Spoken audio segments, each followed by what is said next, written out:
अस्सलाम वालेकुम।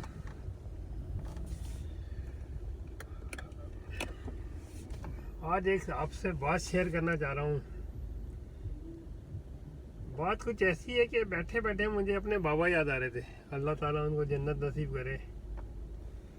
तो बहुत से लोग अब्बू बोलते हैं, कोई डैडी बोलते हैं, कोई बाबा बोलते हैं, तो कोई पापा बोलते हैं।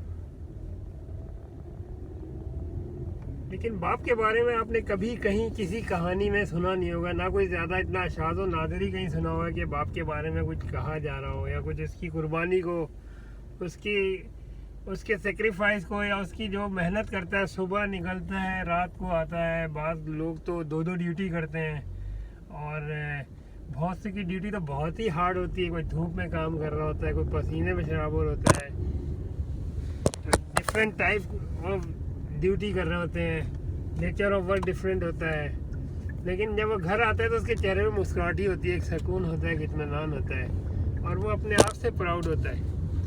उसको इस बात की खुशी होती है कि वो जो है अपने आप से कमिटेड है और अपनी जिम्मेदारी को बहुत खुशअसलूबी से पूरी कर रहा है।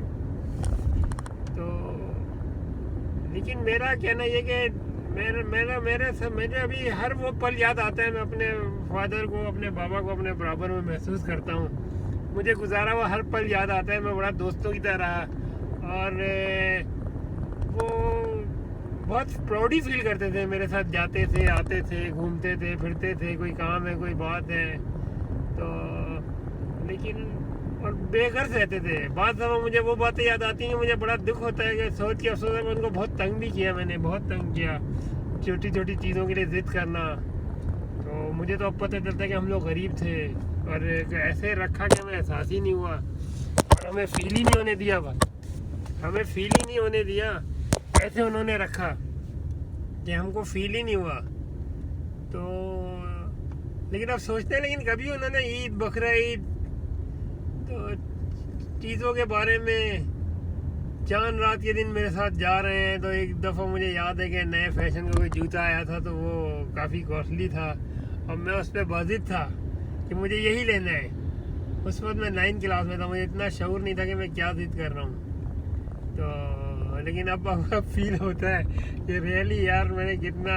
लेकिन उन्होंने रात भर घूमते फिरते, इधर उधर नेगोशिएशन करते, कहीं ना कहीं से आखिर मिड नाइट गुजरते गुजरते उन्होंने वो हमें मेरी मर्जी के मुताबिक चीज़ दिला ही दी। तो अब पता चलता है कि कितने किस तरीके से मैनेज करते हैं जो। तो बाप के बारे में जब कभी कोई बात हो, तो कम से कम मैं ये बोलता हूँ कि जब कभी घर वर आए तो कम से कम उसको वेलकम करना चाहिए बच्चों को। अगर मोबाइल वगैरह हर चीज़ का साइड में रख के उसको पानी का पूछें, उनका ख्याल करें, उनके जूते, मोजे, कपड़े, लत्ते, दूसरी चीज़ों को देखें, जगह पे रखें, और खाने पीने में उनको अप्रिशिएट भी करें। तो उससे क्या है कि वो एक एनर्जी डेवलप होती है। वो कुछ नहीं चाहता है, बस आपकी मुस्कुराहट, आपका सुकून, आपकी अप्रिशिएशन, आपकी वाह जो है ना। और कभी भी जो है ना कंप्लेन नहीं करें। कभी भी घर में आते ही कंप्लेन कर दिया, स्ट्रेस डेवलप कर दिया। और कभी भी जो है ना कोई भी आदमी अपनी ख्वाहिशात को देखें, अपने सरकमस्टेंस को देखें, अपने पेरेंट्स को जो है ना रिगार्ड दें। स्पेशली माँ के साथ तो तवज्जो रहते ही है, हर कहानियाँ भी हैं, हर चीज़ है। लेकिन बाप के बारे में कोई नहीं कहता कि हम किस तरीके से अपने बच्चों को पालता पोसता, चेहरे पे मुस्कुराहट रखता है, और बहुत प्राउडी फील करता है। खुद रूखा सूखा खा लेगा, किसी तरीके से 2 जोड़े पहन के ज़िंदगी गुजार लेगा, और लेकिन अपने बच्चों को अच्छे से अच्छा पढ़ाएगा, अच्छे से अच्छा खिलाएगा, मेहनत करेगा, लोगों की बातें सुनेगा, 2 नौकरी करेगा, 3 किसी तरीके से भी कोई एडिशनल इनकम हासिल करने की कोशिश में लगा रहता है सुबह से रात। तो इन चीज़ों को जो है ना रियलाइज़ करना चाहिए। बच्चों को चाहिए कि अपने फादर को भी जो है ना रिगार्ड दें। और ये नहीं बोलता कोई नहीं देता है, लेकिन ये है कि जब मौका मिले ना, जब मौका मिले उनकी हौसला अफजाई करनी चाहिए। और उससे क्या फ़र्क पड़ता है, उनकी हौसला अफजाई जब करेंगे आप, तो उनके अंदर एक एनर्जी डेवलप होती है, बूस्ट होती है, एनर्जी बूस्ट होती है। और वो जो है ना पहले से ज़्यादा जो है ना स्ट्रॉन्ग फील करते हैं अपने आप को। तो खाने पीने में बहुत थोड़ा उनका साथ दे, उनके साथ खाएं पिए बैठें उठें, उनकी बातें सुने, वो समझाएं तो उनके एक्सपीरियंस को फ़ायदा उठाएं।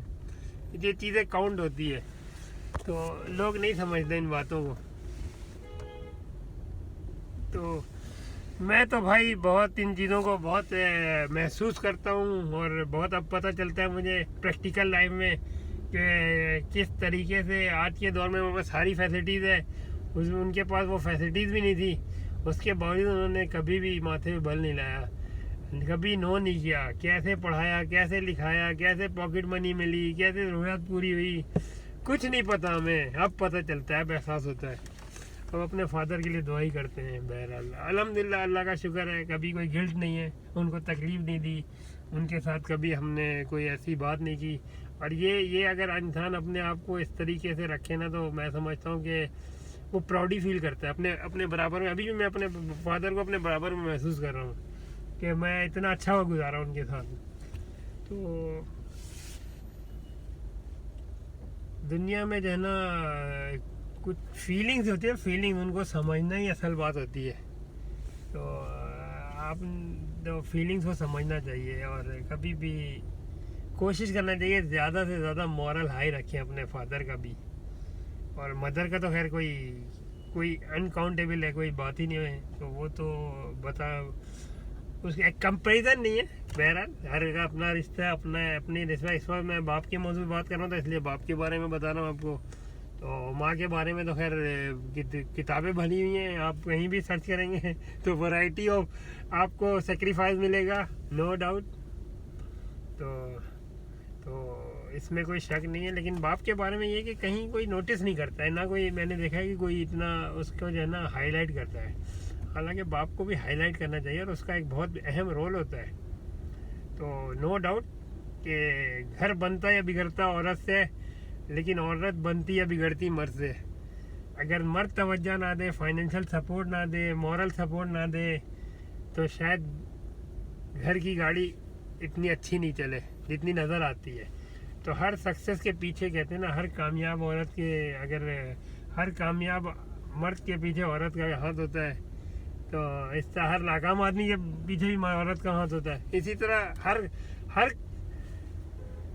हर कामयाब बच्चों के पीछे, और कहते हैं घर के माहौल के पीछे, मर्द का एक बहुत बड़ा रोल होता है, जो कि नज़र नहीं आता। कहते हैं हिडन स्किल। वो हिडन स्किल जो है ना, वो लोगों को उस पर थोड़ा सा जो है ना रोशनी डालनी चाहिए, और इन चीज़ों पे थोड़ी सी जो है ना बात करनी चाहिए।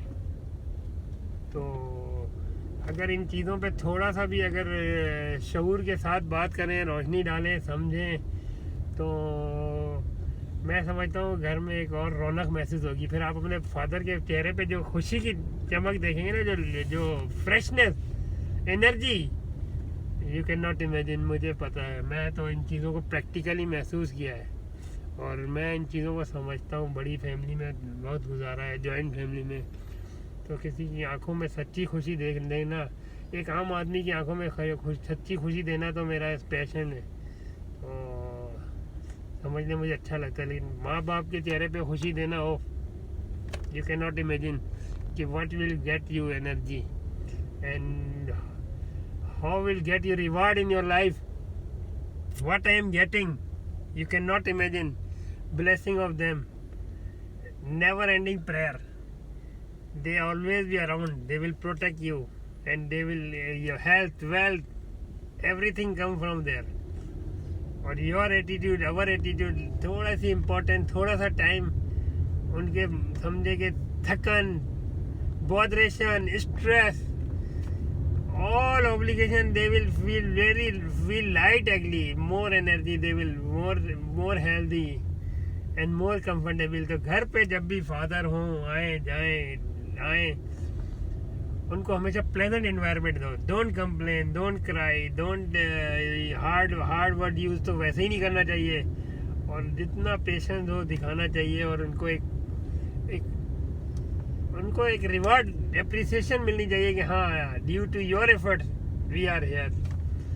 तो कभी भी ये नहीं करना चाहिए कि आपने क्या किया या दूसरे, या कभी उनको ऐसा कोई प्रोवोक नहीं करे जिससे कोई नेगेटिव एक्टिविटीज़ में इन्वॉल्व हो जाए, कहीं 2 नंबर का, कहीं उल्टा सीधा पैसा कमाने के चक्कर में लग जाए।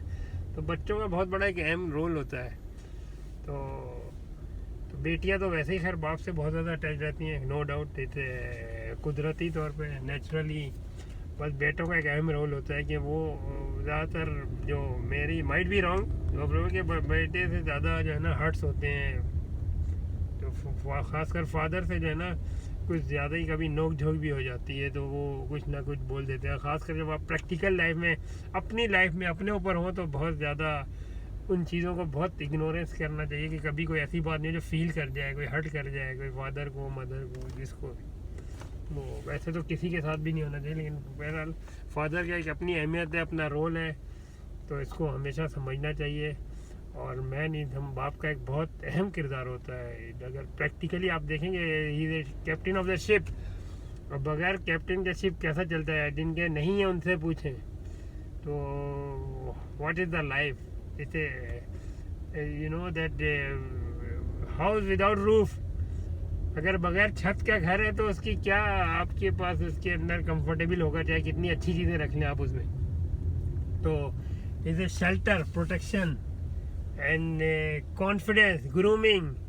फादर की एटीट्यूड, फादर की मेहनत, फादर के तवज्जो से ही पर्सनैलिटी ग्रूम होती है, और एक कॉन्फिडेंस आता है सोसाइटी में और चीज़ों में, अंडरस्टैंड होती है। तो बहरहाल मैं तो ये एक मेरी आप लोगों से रिक्वेस्ट है। जाहिर है मैं ये नहीं बोलता कि कोई ऐसा नहीं सोचता होगा, नहीं करता होगा, लेकिन ये उन लोगों के लिए अगर कहीं कहीं से निगलेंसी हो रही है या कोई अनइंटेंशनली जो है ना कोई चीज़ इग्नोर हो रही है, तो हो सकता है कुछ बातें करने से मेमोरी रिकॉल हो जाती हैं, कहीं जाके माहौल में याद आ जाता है। तो पुरानी बातों को याद करना चाहिए, बचपन को याद करना चाहिए, अपने गुजरे हुए वक्त को याद करना चाहिए, और पेरेंट्स का कंट्रीब्यूशन देखना चाहिए कि उन्होंने कैसे हमारे साथ कंट्रीब्यूट किया। तो मैं तो अभी भी अपने मसले मसाइल ये वो मैंने अपने माँ बाप से ही लेके आता हूँ कि how they do like that. तो माँ बाप का अपना एक दर्जा है, उसमें बाप का भी एक अहम रोल है, माँ का तो खैर है ही रोल। माँ का रोल तो नो डाउट वो तो दुनिया जानती है, लेकिन बाप के रोल को लोग बहुत ही सेकेंडरी ले लेते हैं, ज़्यादातर लोग उसको इतना नोटिस नहीं करते। हालांकि that is very noticeable thing कि उसके साथ कैसा होना चाहिए, how to treat with them. वो आपसे आपका प्यार का वो होता है। वो बाप कभी, माँ तो जाहिर कर देती है, बाप जाहिर नहीं करता। प्रॉब्लम ये है कि बाप सारी ज़िंदगी आपसे अपने आप जाहिर नहीं करेंगे, मेरे बच्चे डिस्टर्ब नहीं हो जाएंगे। आपको एटीट्यूड में माँ की तो ट्रेनिंग होती है, वो ट्रेनिंग के दौरान उसको हर चीज़ जाहिर करनी पड़ती है।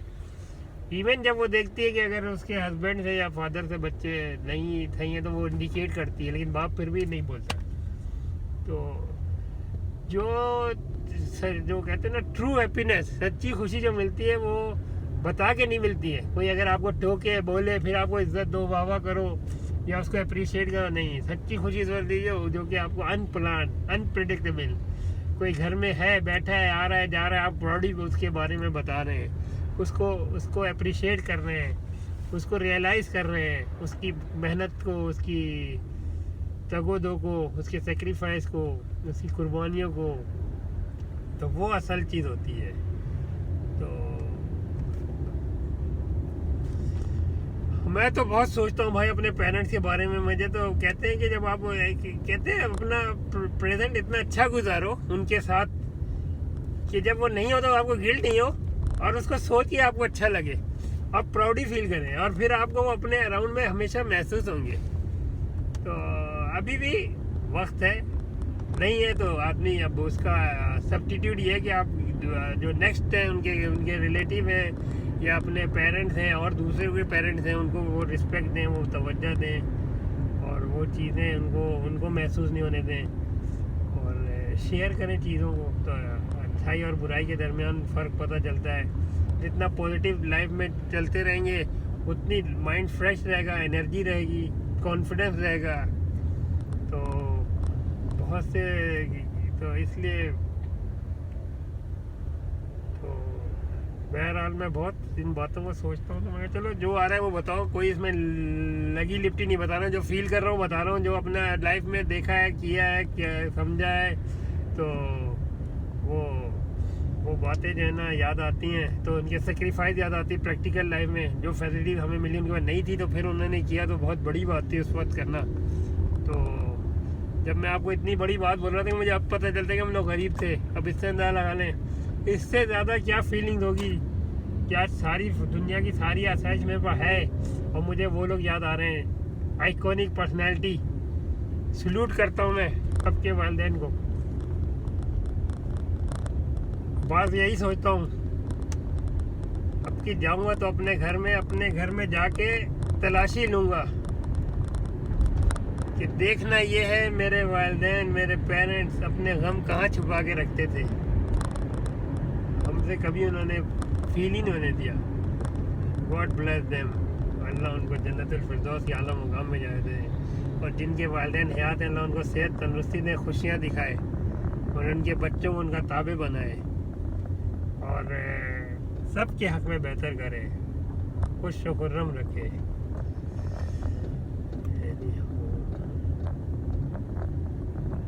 कहते हैं ना कि जब सोचना चाहिए आदमी को नेचर के बारे में और फैक्ट्स के बारे में प्रैक्टिकली, और उसको जो है ना सिचुएशन को एक्सेप्ट करना चाहिए और अप्रिशिएट करना चाहिए। अच्छाई को अच्छे लफ्ज़ों में बुरा याद करो, बुराई को बुरे लफ्ज़ों। लेकिन अगर कभी किसी फादर, किसी पेरेंट से या किसी से अगर कोई गलती भी हो तो उसको इग्नोर करना चाहिए। उसको जो है ना आपके सहारे की ज़रूरत होती। जब हमें उनके सहारे की ज़रूरत थी तो वो मुझे पकड़ के चलाते थे। कभी ऐसा नहीं करना चाहिए। बहुत से लोग क्या करते हैं, जब हम बोलना नहीं आता था तो बगैर बोले वो लोग बात समझ लेते थे और हमारी ख्वाहिश पूरी कर देते थे। आज हम बोलना आता है, वो बेचारे ओल्ड एज में आ गए, तो अगर वो किसी चीज़ में इन्वॉल्व होते तो हम बहुत से लोग बोल देते कि आप चुप हो जाए, आपको नहीं पता ये कैसे होगा, आपके दौर का मामला अलग था, ये अलग दौर है। भाई माँ बाप जितने भी पढ़े लिखे हों या नहीं हों, लेकिन उनके तजुर्बा और उनकी सोच, उसको सारी ज़िंदगी कोई नहीं हरा सकता। उससे सीखना चाहिए, उससे फ़ायदा उठाना चाहिए। बहुत बदनसीब है लोग जिनको माँ बाप बने और उनकी खिदमत ना कर सके, उनकी वाह ना कर सके, उनको खुश ना रख सके। ये रिश्ते जो है ना, अब एहसास होता है कि ये नहीं मिलते, इसका रिप्लेसमेंट नहीं है। ये बेघर रिश्ते थे, इसमें कोई लालच नहीं, सिर्फ हमारी खुशी, सिर्फ हमारी खुशी थी भाई, हमारी खुशी थी। ओके, अल्लाह।